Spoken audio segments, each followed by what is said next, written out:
Hey guys, अस्सलाम वालेकुम। This is Mudassir Hussain all the way from Indonesia. आज मैं आप लोगों के साथ एक बहुत ही बेहतरीन स्कॉलरशिप अपॉर्चुनिटी शेयर करने जा रहा हूँ। वो है ब्राज़ीलियन स्कॉलरशिप।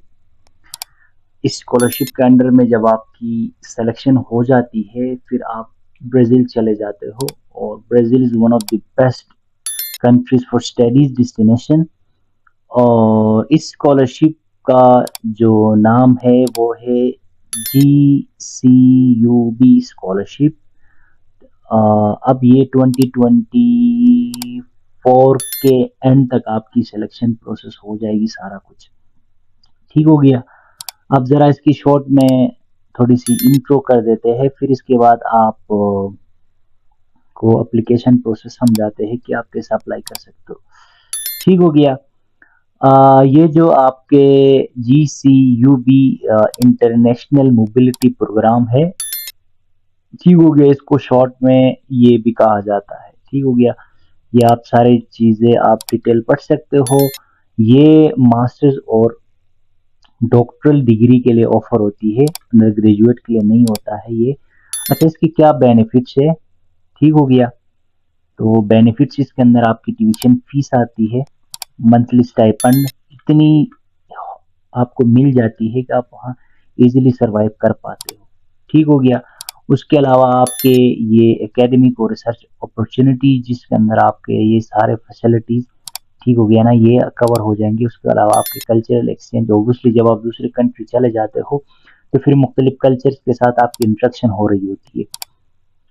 इसके लिए एलिजिबिलिटी क्राइटेरिया आप अप्लाई कर सकते हो जिसके साथ ब्राज़ील की डिप्लोमेटिक रिलेशनशिप हो। डिप्लोमेटिक रिलेशनशिप का मतलब है ब्राज़ीलियन एम्बेसी आपकी कंट्री में हो, उनके साथ आपकी डिप्लोमेटिक रिलेशनशिप हो। ठीक हो गया। ये चीज़ आप पढ़ सकते हो। ठीक हो गया। तो अब डायरेक्टली आ जाते हैं ये इसके अंदर। आप मैं इसकी लिंक डिस्क्रिप्शन में दे दूंगा, आप पढ़ सकते हो। सबसे इम्पोर्टेंट चीज़ की डेडलाइन, ठीक हो गया। इसके डेडलाइन ये है कि it has been already started from 2 and it will be until 17 June. ठीक हो गया। ये आप देख सकते हो यहाँ पे। ठीक हो गया। और फिर उसके बाद आ जाते हैं इसकी डायरेक्टली एप्लीकेशन प्रोसेस पे। ठीक हो गया। तो ये इसकी भी लिंक मैं डिस्क्रिप्शन में दे दूंगा, आप आराम से जाके वहाँ आप डिटेल देख सकते हो। फिर उसके बाद इसका एप्लीकेशन प्रोसेस में इन शॉर्ट आपको समझा देता हूँ। ठीक हो गया। तो ये 3 लैंग्वेजेस में दी है। यूजुअली ये जो एप्लीकेशन है आपको पुर्तगीज लैंग्वेज में आपको मिल जाएगी। तो आप गूगल ट्रांसलेटर हमेशा इस्तेमाल करें। इनके जितने भी वेबसाइट्स है आप गूगल ट्रांसलेटर ज़रूर इस्तेमाल करिएगा, आपको फिर समझ में आएगी। तो ये एप्लीकेशन पे हम क्लिक कर देते हैं। जब आप एप्लीकेशन क्लिक करते हो तो फिर आपके पास ये एक बहुत ही आसान सी और अच्छी सी फॉर्म आपके सामने आ जाती है। अब यहाँ पे आप देख सकते हो ये तकरीबन 6 स्टेप्स है और हर स्टेप में आपको ये 3 चीज़ें नज़र आएंगे। ठीक हो गया। तो ये तकरीबन 4 लैंग्वेजेस में आपको English, France, Portuguese and I don't know French है समथिंग, और उसके अलावा एक और लैंग्वेज है। ठीक हो गया। तो अब यहाँ पे इंग्लिश में मेंशन है, ये इंग्लिश तो आप इजीली इसको रीड कर सकते हो। नहीं, अगर कोई मसला हो तो फिर आप गूगल ट्रांसलेटर इस्तेमाल करें और इन सब को आप इंग्लिश में कन्वर्ट कर सकते हो। तो ये बहुत ही आसान फॉर्म है। यहाँ पे आपने नाम, फिर लास्ट नेम, फिर उसके बाद आपने यहाँ पे ये चीज़ें आपने अपने कंट्री का नाम, फिर उसके बाद ये चीज़ें आप एड्रेस वगैरह, ये बहुत ही आसान है। फिर उसके बाद एक ईमेल आपने मेंशन करनी, फिर एक और ईमेल जो अल्टरनेट हो। फिर उसके बाद आप यहाँ पे आप अपना कॉन्टेक्ट नंबर, फिर उसके बाद यहाँ पे पासपोर्ट मेंशन करेंगे आपके। फिर उसके बाद आप यहाँ पे कंट्री ऑफ ओरिजिन पाकिस्तान, फिर आप आईडी, जैसा आपका पासपोर्ट नंबर है, फिर आईडी के एक्सपायर, फिर आईडी, यहाँ पे आईडी आप अपलोड करोगे। आईडी में आपको पासपोर्ट भी हो सकता है, फिर उसके बाद आपका एनआईसी वगैरह भी हो सकता है। पासपोर्ट हो अच्छी बेहतर बात है। फिर उसके बाद किसी इमरजेंसी कॉन्टैक्ट, जैसा आप अपने पेरेंट्स की किसी एक का पेरेंट्स का नाम दे। फिर उसके बाद आपकी रिलेशनशिप क्या है पेरेंट्स के साथ, या जिस बंदे का आप कॉन्टैक्ट नंबर दे रहे हो। फिर उसके बाद अगेन यहाँ पे उनके मेल और उनके कॉन्टैक्ट नंबर। फिर उसके बाद आप यहाँ से नेक्स्ट करोगे। जब आप नेक्स्ट पे आ जाओगे तो फिर यहाँ पे आपके लैंग्वेजेस आते हैं कि ये लैंग्वेजेस आप देख सकते हो यहाँ पे। इन लैंग्वेजेस में किस में आप प्रोफिशिएंट हो, अगर इनमें से अगर आपको लैंग्वेजेस आती तो बहुत अच्छी बात, नहीं तो फिर आप इंग्लिश को सेलेक्ट करें। फिर यहाँ पे आप जैसे कि यहाँ पे आपको अगर कोई इन लैंग्वेजेस के अलावा दूसरे लैंग्वेज आती है तो आप यहाँ पे मेंशन कर सकते हो। फिर उसके बाद आप यहाँ से नेक्स्ट करोगे। ठीक हो गया। मैं यहाँ से कर रहा हूँ क्योंकि मैं इंफॉर्मेशन मेंशन नहीं कर रहा हूँ। फिर उसके बाद यहाँ पे आप मेंशन करोगे आपके जो डिग्री है, बैचलर की डिग्री। ठीक हो गया। और फिर उसके बाद यहाँ पे आपकी मास्टर्स की डिग्री अगर आप पीएचडी के लिए अप्लाई कर रहे हो। ठीक हो गया। और फिर उसके बाद आप यहाँ पे आपकी जो डॉक्टरल डिग्री है, अगर आप डॉक्टरल वगैरह के यहाँ पे अप्लाई कर रहे हो। ठीक हो गया। और फिर उसके बाद यहाँ पे आपके ट्रांसक्रिप्ट आ जाएंगे जितने भी मास्टर्स, और अगर आप मास्टर्स और पीएचडी के लिए अप्लाई कर रहे हो तो मास्टर्स और अंडर ग्रेजुएट की जो ट्रांसक्रिप्ट है वो यहाँ पे आप अपलोड करोगे। अगर आपके पास 2 या 3 से ज़्यादा पेजेस है तो आप पीडीएफ में मर्ज करके उनको आप यहाँ अपलोड कर सकते हो। फिर यहाँ पे आप इसको टिक करोगे, फिर आप नेक्स्ट पे चले जाओगे। फिर उसके बाद आप यहाँ पे आप अपने एक्सपीरियंस वगैरह, जैसा आपने कहीं पे कोई इंटर्नशिप की है, कोई जॉब वगैरह की है, फिर यहाँ पे आप सीवी मेंशन करोगे। ठीक हो गया। यहाँ पे इन्होंने एक चीज़ पूछा कि अगर आप प्रोफेसर हो, मिसाल के तौर पर कहीं पे आप पढ़ाते हो, तो फिर आप यहाँ पे जैसे प्रोफेसर वगैरह हो तो आप येस कर सकते हो। फिर उसके बाद आप गवर्नमेंट सेक्टर या प्राइवेट सेक्टर यूनिवर्सिटी में हो या कहीं किसी इंस्टीट्यूशन में हो, फिर आप यहाँ पे आप जो जॉब वगैरह कर रहे थे उसकी आप चीज़ें यहाँ पे मेंशन कर सकते हो। या यहाँ पे जो आप क्या कहते हैं, जो प्रोफेसर आप जो यहाँ पर अगर कहीं पे आप प्रोफेसर हो या कहीं पे आप कोई टीचर हो तो फिर आप अपनी रिस्पॉन्सिबिलिटी यहाँ पे मेंशन कर सकते हो। फिर सीवी यहाँ पे आ गया। फिर उसके बाद आपका आ जाएगा यहाँ पे जैसे कि अगर आप प्रोफेसर हो तो ऑब्वियसली आपकी कोई अफिलिएशन होगी उस यूनिवर्सिटी के साथ, आपके पास प्रूफ होगा कि आप वहाँ पे एज प्रोफेसर काम कर रहे हो, तो वो लेटर आप यहाँ पे अपलोड कर सकते हो।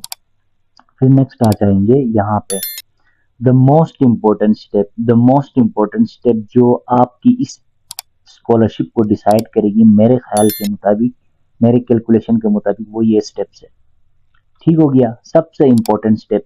अच्छा, इस स्टेप में आराम से आपने बैठ के कम से कम 1 हफ्ता लगाए, 10 दिन लगाए, अच्छी तरह प्रॉपर कैलकुलेशन, प्रॉपर रिसर्च के बाद आपने ये स्टेप सबमिट करनी है। यहाँ पे आपके पास ये लिस्ट ऑफ द यूनिवर्सिटीज है। ठीक हो गया ना। यहाँ पे आप लिस्ट ऑफ द यूनिवर्सिटीज है। सबसे पहले आप इन यूनिवर्सिटीज में देखो कि जहाँ जहाँ आपका डिपार्टमेंट है। फॉर एग्जांपल मैं सेलेक्ट करता हूँ इनमें से कोई एक यूनिवर्सिटी। चलो फॉर एग्जांपल ये यूनिवर्सिटी है। ठीक हो गया।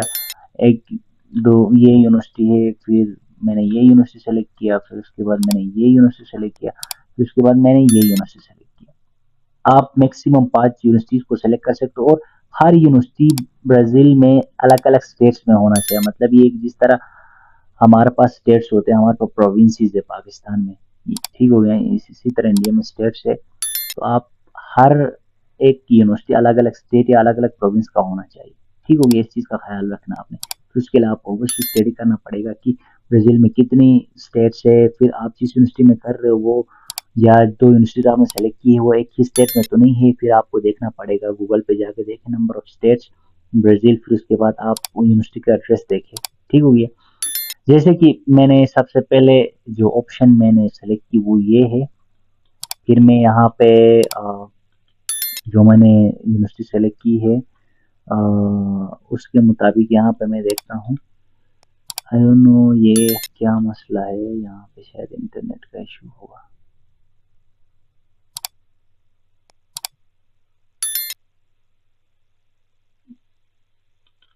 ठीक हो गया। अब यहाँ पे या आई थिंक इंटरनेट का इशू है। तो आप यहाँ पे ये करोगे कि आप यहाँ से आप अपना जो यहाँ से आप अपने डिपार्टमेंट को सेलेक्ट करोगे। ठीक हो गया। आप डिपार्टमेंट पे जब आप सेलेक्ट करोगे, सेलेक्ट करने के बाद फिर फॉर एग्जांपल यहाँ पे आप यूनिवर्सिटी सेलेक्ट किया, जैसे आप मास्टर्स इन इकोनॉमिक्स में या पीएचडी में अप्लाई करना चाह रहे हो, तो आप यहाँ पे आप अपने रिलेवेंट सब्जेक्ट कोर्स प्रोग्राम को सेलेक्ट करोगे। अब सबसे जो इम्पोर्टेंट चीज़ है वो ये है कि यहाँ पे आपने दो चीज़ें मेंशन करनी है, एसेज आपने लिखनी है। एक ऐसे इसके लिए, एक ऐसे इसके लिए, एक ऐसे इसके लिए, एक ऐसे इसके लिए। तो आपके पास 5 यूनिवर्सिटीज हों, टोटल आपके पास 10 ऐसे होंगे, 10 ऐसे।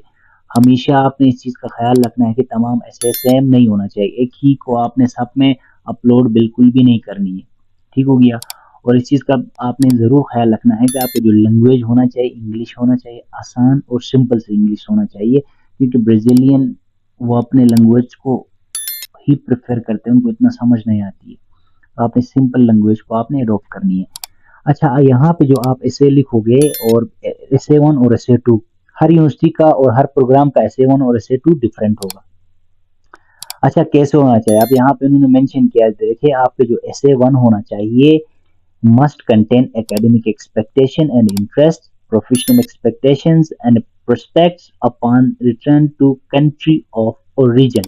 ठीक हो गया। आपने ये बात मेंशन करनी है ऐसे वन में ये। और जो आपका ऐसे टू होना चाहिए वो इस तरह होना चाहिए कि justification of programme selected, a central theme and research problem, उसके बाद ये बला बला बला। आपने ये ऐसे टू के अंदर इस मुताबिक आपने ऐसे टू को डिजाइन करनी है और इस मुताबिक ऐसे वन को डिजाइन करनी है। जो इस प्रोग्राम में, इस स्कॉलरशिप में जो सबसे इम्पोर्टेंट जो वेट रखती है, जो डिसाइड करेगा वो ये स्टेप है। इस स्टेप में आपने अच्छा खासा टाइम आपने लगानी है, फिर उसके बाद आपने इसको डिसाइड करनी है, इसको सबमिशन के हवाले से। ठीक हो गया। जब आप ये करोगे, जो करने के बाद फिर आप यहाँ पे आ जाओगे, फिर इसको टिक करोगे, फिर आप क्या करोगे, सेंड करोगे यहाँ पे। फिर आपको सबमिट जब आप करोगे तो वो आपको एक ईमेल देंगे, नहीं आपके अपनी ईमेल के साथ आपको आपकी जो डेट ऑफ बर्थ होगी वो आपकी पासवर्ड होगी और ईमेल आपकी यूजर आईडी होगी। फिर उसके बाद वो आपको लिंक देंगे, यानी before last date of submission आप इसको मॉडिफाई कर सकते हो। वो आपको फिर वो लिंक देंगे, लिंक पे आप जाके जो भी मॉडिफिकेशन वगैरह आप कर सकते हो। ठीक हो गया। तो ये बहुत ही आसान सा आपके पास एक फॉर्म है। ये बाकी स्टेप तो बहुत ही आसान है। जो जो फिफ्थ स्टेप है, जो सबसे इंपॉर्टेंट स्टेप है, यहाँ इन्होंने वाज़े मेंशन किया, candidate can apply up to 5 universities from different regions of Brazil. इस चीज को आपने ख्याल रखना है।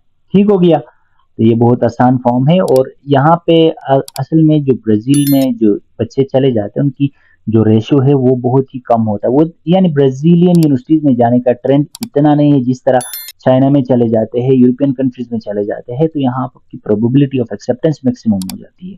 ठीक हो गया। तो आपने इस हमारे साथ मजीद रहना है, कनेक्ट होना है। आप हमारे इस चैनल को सब्सक्राइब करिएगा, फिर उसके बाद हमारे फेसबुक पेज को आप लाइक करिएगा। Thank you, best of luck for your scholarship.